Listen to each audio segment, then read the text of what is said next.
Snow was falling sideways across Boston the night Elena Marsh decided to save a man she was supposed to let die. She didn't know that yet. Nobody in the ICU knew anything except that the gurney came through the ambulance bay doors too fast, wheels shrieking on wet tile, and the man strapped to it was drowning in his own blood. No name, no ID, no family calling to ask if he'd make it.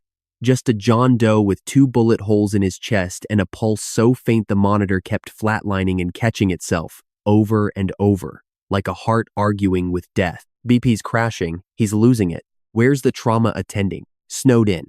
Pile up on the 93. We're it. We're it. Elena heard those 2 words and felt the whole weight of the night settle onto her shoulders. She was 30 seconds from the end of a double shift. Her feet ached. Her scrub still had another patient's blood dried into the hem, and in front of her, a stranger was dying, and there was no one coming to save him but her. So she did what she always did. She stepped into the storm. Pressure bag. Now. 2 units. Oneg. Somebody page surgery and tell them I don't care what they're doing. Her hands were already moving, already inside the wound, already fighting. Come on. Come on, don't you dare. What Elena did not see, what she couldn't have seen, focused as she was on the ragged hole beneath her fingers, was the man standing at the far end of the corridor. He had come in through a door that was supposed to be locked. He wore a charcoal overcoat dusted with snow, and he did not move, and he did not speak, and the 2 men flanking him did not move either. He had the stillness of something that did not need to hurry, because the world tended to wait for him whether it wanted to or not. His name was Dominic Vale, and in the city of Boston, that name was a temperature drop. Men who owed him money slept with the lights on. Men who crossed him did not sleep at all. He controlled the harbor, the unions, 3 judges, and the particular silence that fell over a room when he entered it. He was 36 years old, and he had not felt anything in a very long time, not fear, not grief, not the small human warmths that other people organized their lives around. He had cauterized all of that years ago, on a rainy night he refused to think about, and what was left was cold and efficient and very, very good at survival. He had come to the hospital for one reason: to watch the man on that gurney die. The John Doe was not a John Doe to Dominic. He was a soldier of the Dolan family, taken alive after a warehouse ambush went wrong, shot twice in the struggle, and dumped at the nearest ER by a panicking driver before Dominic's men could stop it. He was a loose thread, a witness, a liability with a heartbeat, and Dominic had come personally to make sure that heartbeat stopped, because that was the kind of thing he did, quietly, in the small hours, when the city was asleep and the snow covered every sound. Instead, he watched a nurse fight for that man's life like it was the most important thing that had ever happened. He had seen a great deal of death. He had authored a great deal of it. He knew exactly what it looked like when someone was performing, going through the motions, protecting themselves from a lawsuit, waiting for permission to stop. This was not that. The woman with the blood to her elbows had no idea who she was saving and did not care. She would have fought that hard for anyone.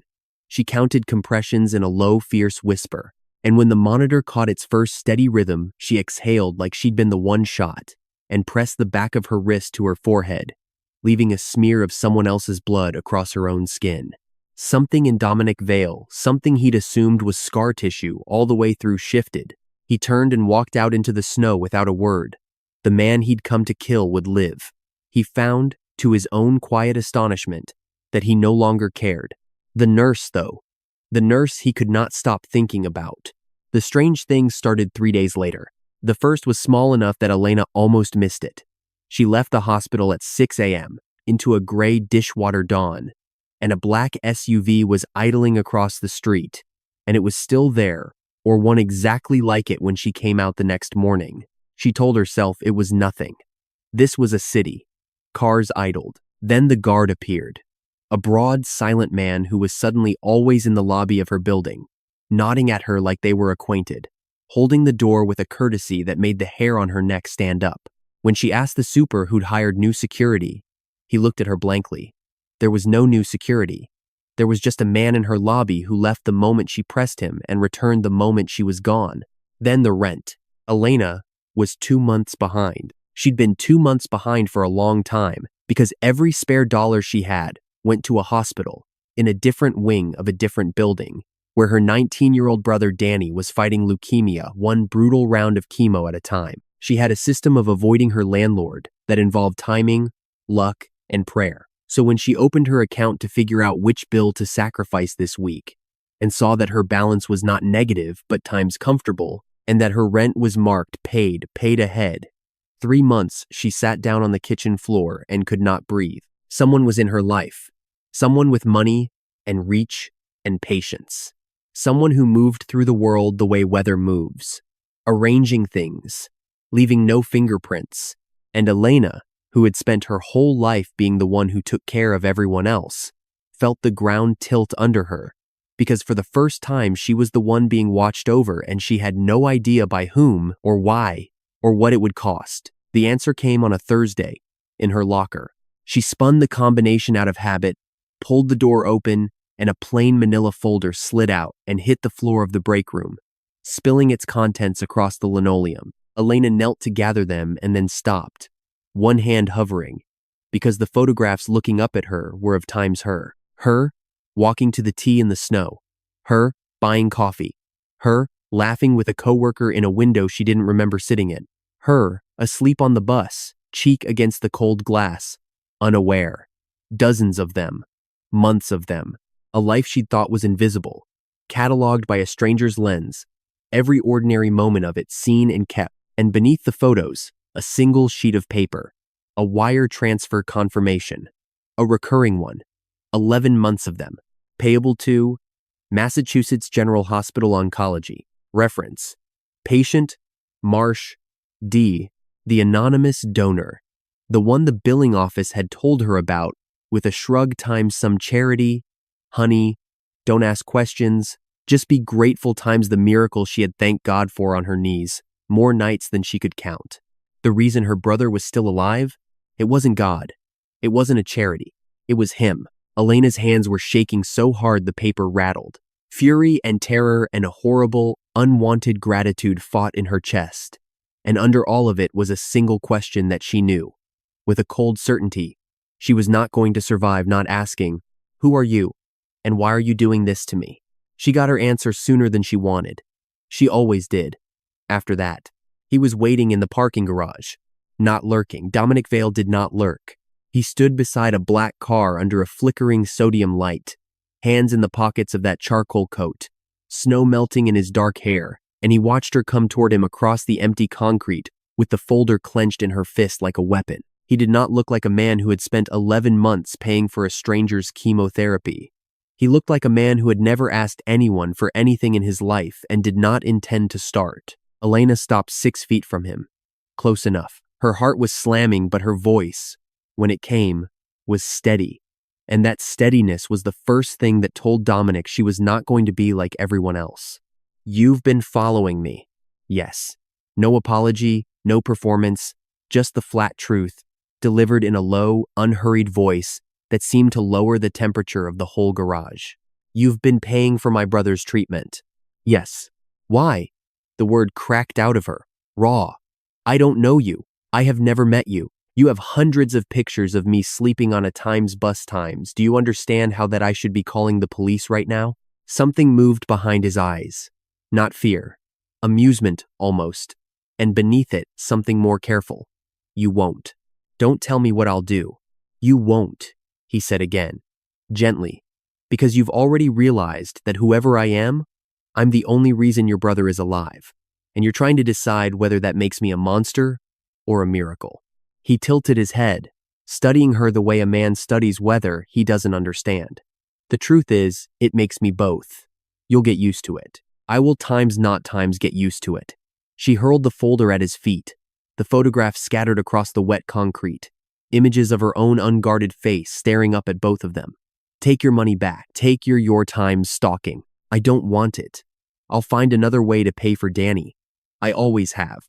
"You can't." 2 words, and they landed like a door closing. "The treatment he's on costs more than you'll make in 10 years. Without me, he's dead in a month. You know that. You've known it since the first bill." He took 1 step toward her, and to her fury she did not step back.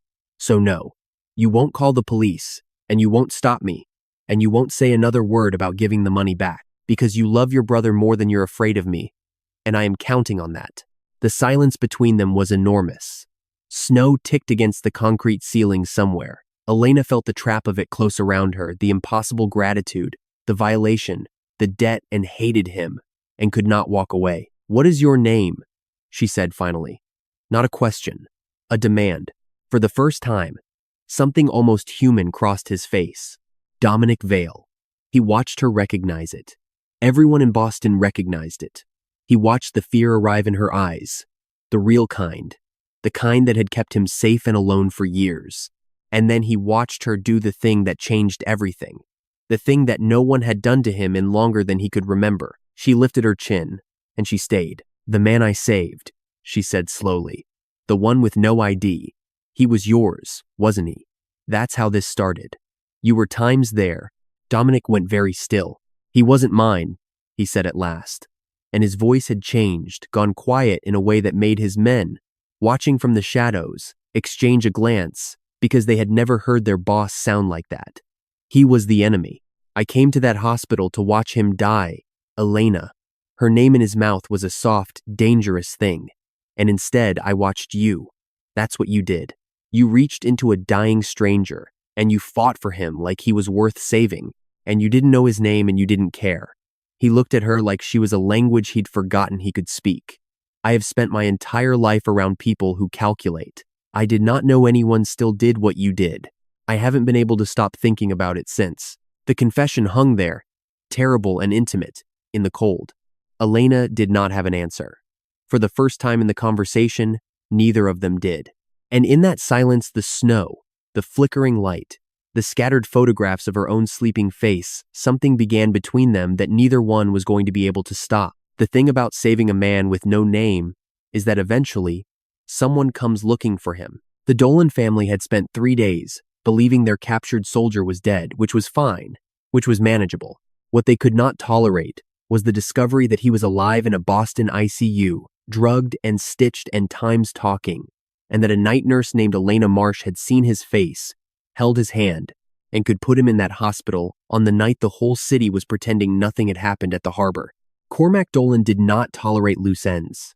He was 61, silver-haired, soft-spoken, the kind of man who smiled at your children while he was deciding whether you got to keep them. He had been at war with the Vales in one form or another for 30 years, and he understood something Dominic had only just learned, that the fastest way to destroy a powerful man is to find the one soft thing he can't afford to lose, and cut it out of him. He put a name on a list. Elena found out she was on it the way most people found out about Cormac Dolan too late, and in the dark, she was walking home. The snow had turned to a mean, freezing rain that slicked the streets and haloed the streetlights, and she had her collar up and her mind on Danny's counts, which were down again, which was bad. She didn't hear the SUV until it was beside her, keeping pace, and then a second one nosing out of the alley ahead, boxing her, and the door was already opening, and a man was already reaching for her, and then the world came apart in noise and glass.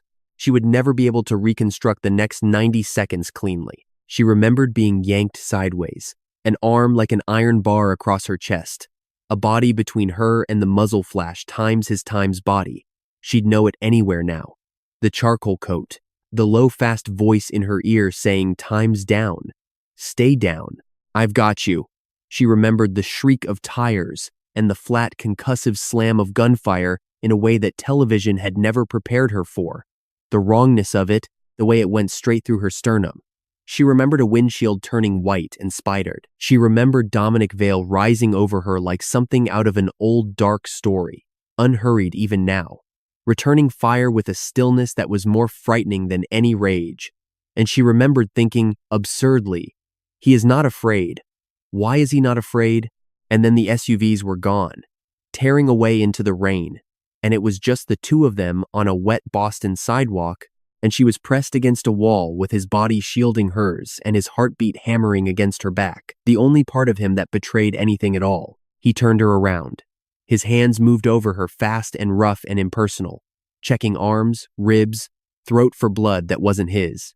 Are you hit, Elena? Are you hit? No, she managed. No, I'm not. And then his composure did something she would think about for the rest of her life. It cracked. Just for a second, his forehead dropped to hers, his eyes closed, and the most feared man in Boston let out a single shaking breath, one hand cradling the back of her head like she was made of something breakable.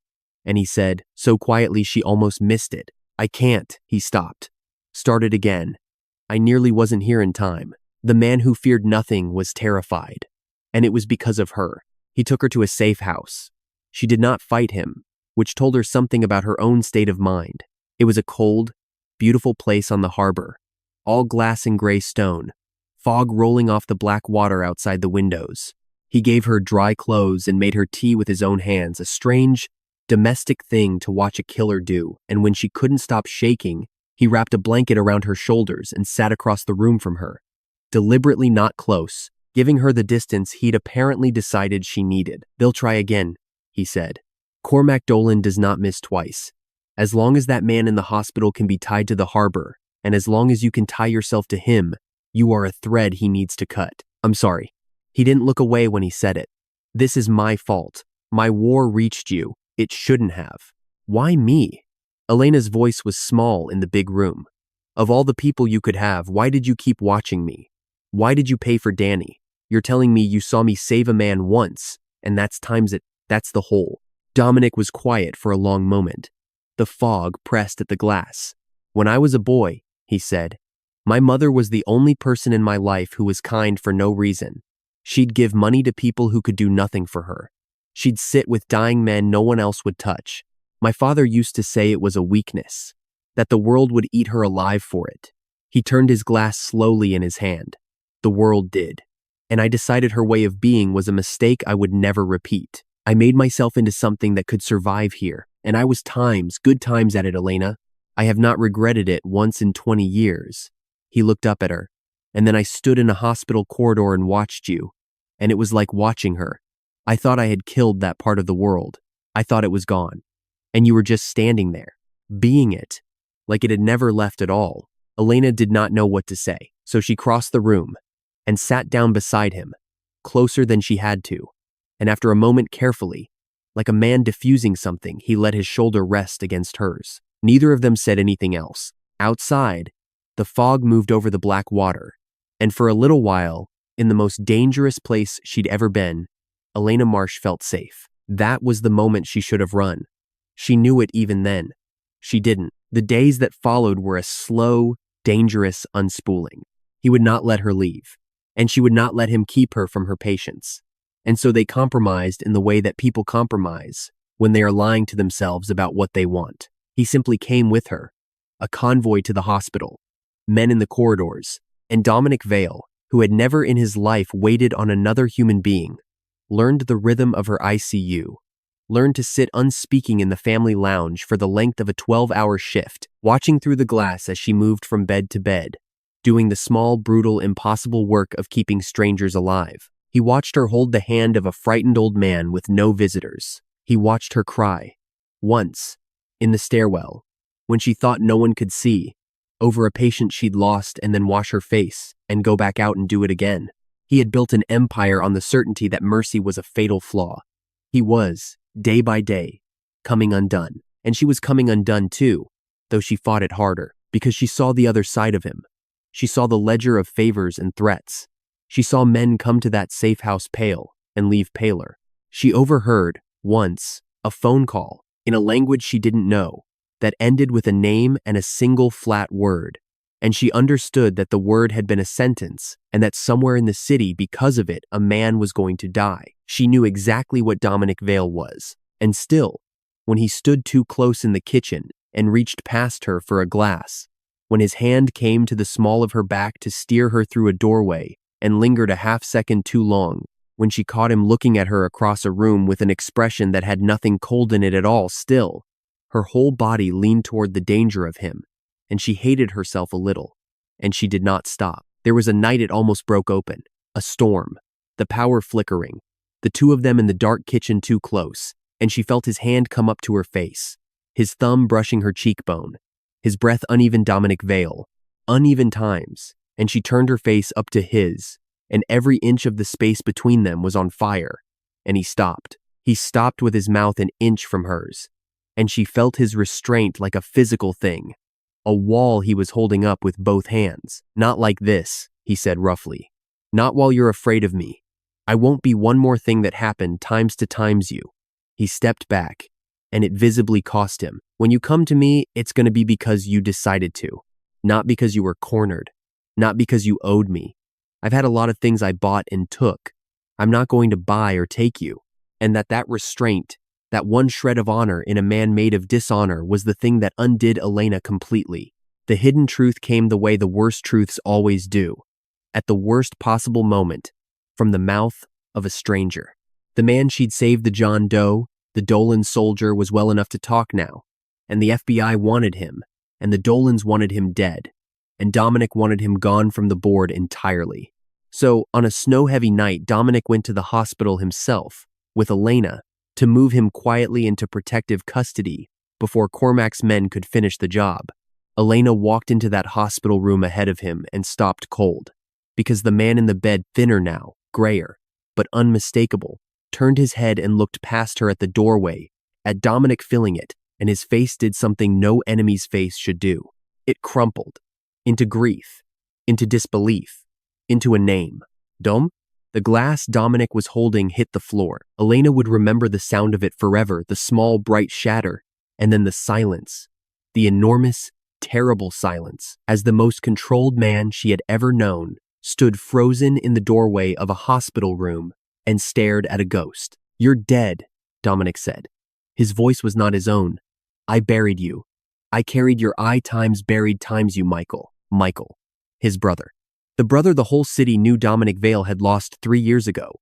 The loss that had turned an already cold man into something arctic. The grave he was rumored to visit alone in the rain. The brother Cormac Dolan had killed. Except Cormac Dolan hadn't killed him. He'd times taken, times him, kept him. Turned him 3 years of leverage, held in a room somewhere. A living weapon aimed at the heart of the Vale family. A soldier fighting for the men who owned him because they'd convinced him his brother had left him to die. The man Elena had saved without a name, the enemy Dominic had come to that first hospital to kill, was his own blood, resurrected on her operating table by nothing but her refusal to let a stranger die. She had given him back his brother. She had not known she was doing it. She had simply, 3 weeks ago, decided that a dying man was worth saving, and in doing so, she had reached into the deepest wound in Dominic Vale's life and started, without meaning to heal it. Dominic crossed the room. He went down on his knees beside the bed the man half the city feared, on his knees, and he gripped his brother's wrist in both hands and pressed his forehead to it and did not move, and his shoulders shook, and Elena stood in the doorway with tears streaming down her face and understood that she was watching something almost no one alive had ever seen. Dominic Vale, undefended. He looked up at her, across the room, over his brother's bed, in the fluorescent dark, with his men frozen behind him in the doorway, and his composure in ruins on the floor with the broken glass. "You did this," he said. "It came out cracked, wandering, wrecked. You gave him back to me. You didn't even know." And Elena, who had spent her whole life saving people who could never repay her, felt the debt between them turn completely, silently, over. But grace in that world never comes without a price. And Cormac Dolan had built his entire strategy on the assumption that Michael Vale would stay a weapon. The moment his weapon turned back into a brother, the moment Dominic had something to lose times twice, over times Cormac stopped playing for advantage and started playing to burn it all down. He knew, by then, about the nurse. He'd known for a while. He'd watched the most disciplined man in Boston reorganize his entire life around a woman in scrubs, and he understood with a predator's clarity that Dominic Vale had done the one thing Cormac had waited 30 years for him to do. He had let himself love something, so Cormac took her. It happened at the hospital. In the 90-second window when the convoy changed, shifts, cleaner and faster than Dominic's men would ever admit was possible. One moment Elena was walking to her car in the parking garage, that same garage, snow ghosting in through the open sides. And the next, there was a cloth and a hard arm and a black interior. And the last thing she saw was the flickering sodium light she'd stood under the night. Everything began. The phone call came to Dominic 11 minutes later. He was already moving before it connected. He'd felt the wrongness the way an animal feels a storm. I have your nurse, Cormac Dolan said, pleasant as ever. Pretty thing. Kind, from what I hear. You always did have your mother's weakness, Dominic. I just had to wait long enough for it to show. A soft, terrible pause. Come get her. Come alone. You know the place. The old church on the harbor, where we buried the truce in '89. Bring your brother back to me, and maybe I let her walk. Or don't, and find out what I do to kind women. Your choice. You've got until midnight. The line went dead.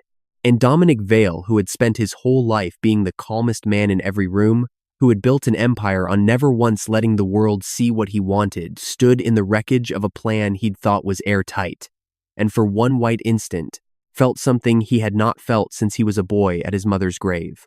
He felt afraid. Then he went and got his coat. The church on the harbor had been abandoned for 30 years. Its windows were blind with grime, its roof half open to the freezing sky, and snow fell through the broken rafters onto pews no one had knelt in since before Elena was born.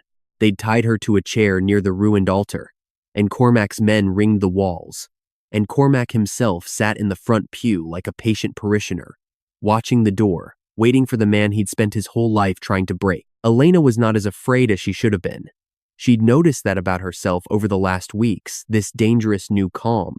This thing Dominic had put in her. She was afraid for Danny, and for Michael, and strangely, most of all for Dominic, because she understood with total clarity that Cormac had not set a trap for her. She was bait. The trap was for the man who was, right now, on his way to walk into it. The great doors groaned open at 11 minutes to midnight, and snow blew in around a single figure, and Elena's heart broke and soared at the same time, because of course he had come alone. Of course he had. This was the one time in his life Dominic Vale was going to do the reckless human thing, except he hadn't come to bargain. She saw that the moment he stepped into the candlelight, there was nothing left in his face of the man who'd made her tea and diffused himself in a dark kitchen. This was the other one, the one the city feared, the one who had made himself into a weapon so completely that mercy had become a foreign country, and who had walked all the way back out of that country for her, and was now walking back in, deliberately, to get her out. Cormac, he said, calm, Arctic, let her go. This is between us. It always was. It was, Cormac agreed, rising, spreading his hands. And then you got sloppy. 30 years I've waited for you to want something, Dominic. Your father never did. That's why I couldn't beat him. But you, he gestured at Elena, almost fond. You went and fell in love with a nurse. I could have kissed her when I found out. Let her go, Dominic said again. And this time there was something under the calm, something moving. And Elena saw Cormac's men shift their grips on their guns. Where's your brother? Cormac's voice hardened. That was the deal. Michael for the girl. I don't see Michael. No, Dominic said. You don't. And the blind, grimy windows of the old church went white, all of them at once, with the headlights of a dozen vehicles. And Elena understood, in the half-second before the world detonated, that Dominic Vale had never once in his life come anywhere alone. What happened next? She would only ever be able to describe in fragments. The church came apart in muzzle flash and screaming and the shriek of old wood. She threw herself sideways in the chair and hit the floor, and the world above her, filled with the flat, concussive slam of gunfire. Worse in that stone room than it had ever been on the street, a physical pressure that squeezed the air out of her lungs. She saw a candle stand topple, saw fire lick up a rotten pew, saw shadows moving through the smoke with a terrible purpose. And she saw Dominic coming for her. He came through the middle of it. He did not run and he did not flinch. He moved through that killing room with the same unhurried certainty he'd had in the parking garage weeks ago, like the bullets were a weather he'd decided to ignore, and his eyes never left her. Not once, not for one instant. And he was saying something she couldn't hear over the noise but could read on his mouth. Over and over times, stay down, I've got you, stay down times, and Elena understood that she was watching a man walk through his own death to reach her, and choose to do it anyway, gladly, without a moment's hesitation, because the alternative, a world with her not in it, was one he had already decided he would not survive. He reached her. He got a knife through the ropes at her wrists and hauled her up against his chest and put his body between her and the room, and she felt him take the impact, a grunt, a stagger, his arm tightening around her, and she screamed his name into his coat because she knew, he'd been hit. Move, he breathed. Move, Elena. Don't stop. They moved. Through smoke, through the falling snow that came down through the broken roof and hissed on the burning pews, toward the great doors and the white light and his men flooding in. She had her arm around him now, taking his weight, and she could feel the wet warmth soaking through his side. And the nurse in her was already triaging even as the woman in her was falling apart. Lower left, below the ribs. Not the heart, not the heart. If it's not the heart, he lives. If it's not the heart. Behind them, Cormac Dolan raised a gun. Elena saw it over Dominic's shoulder.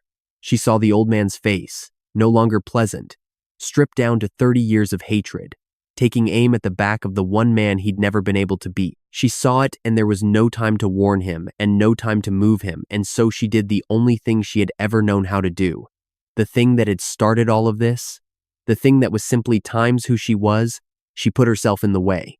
She turned Dominic with all her strength, spun him, put her own body between him and the gun, and Michael Vale stepped out of the smoke and put Cormac Dolan down before the old man could fire. Michael, the brother, the weapon that had turned back into a man.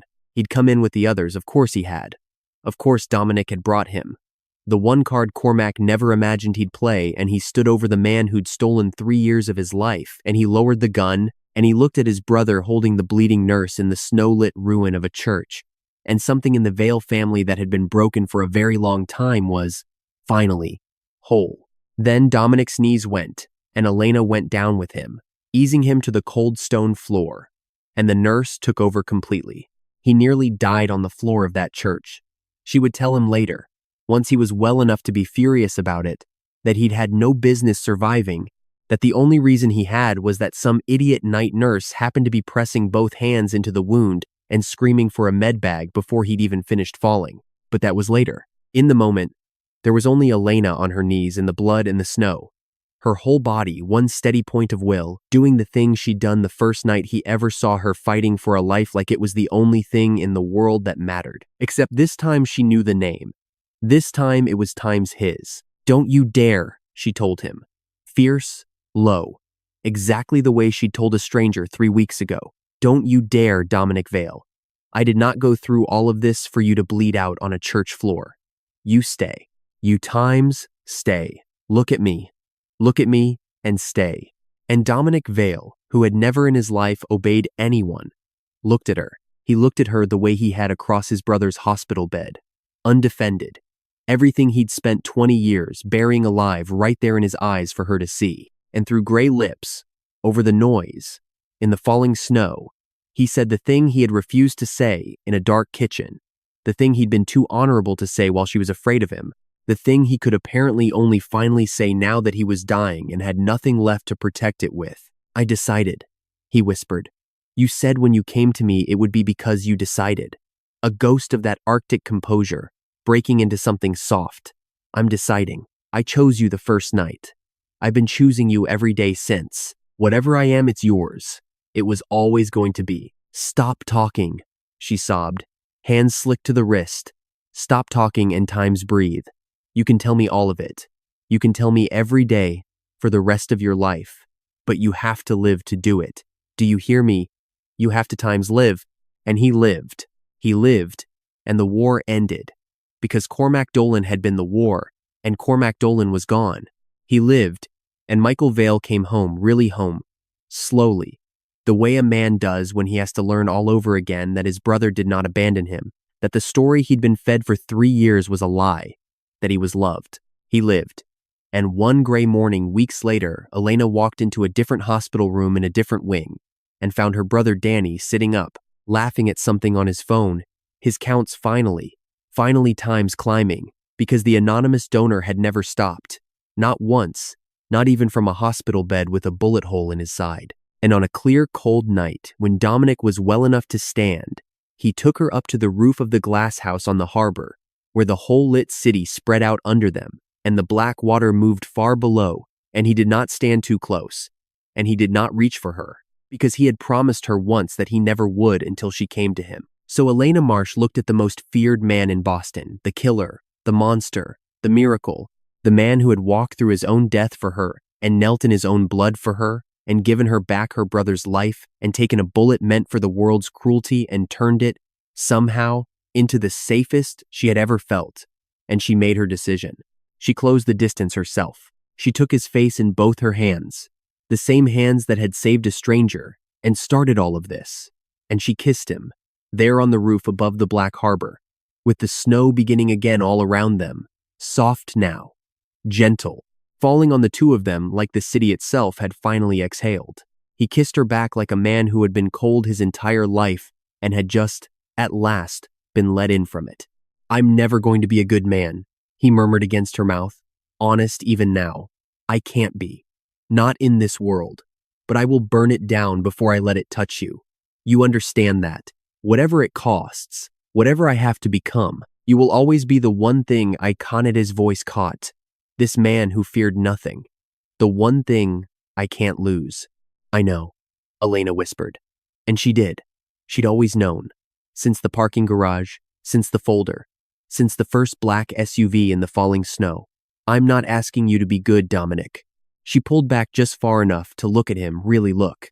The way she had that first night across a dying stranger's body, before she'd known his name or what he was, or what he'd become for her. "I'm asking you to be mine." And the most dangerous man in Boston, undone at last, pulled her back into the warmth of his coat, out of the cold he'd lived in his whole life, and held her like the world could end and it wouldn't matter because he'd already found the only thing in it worth keeping.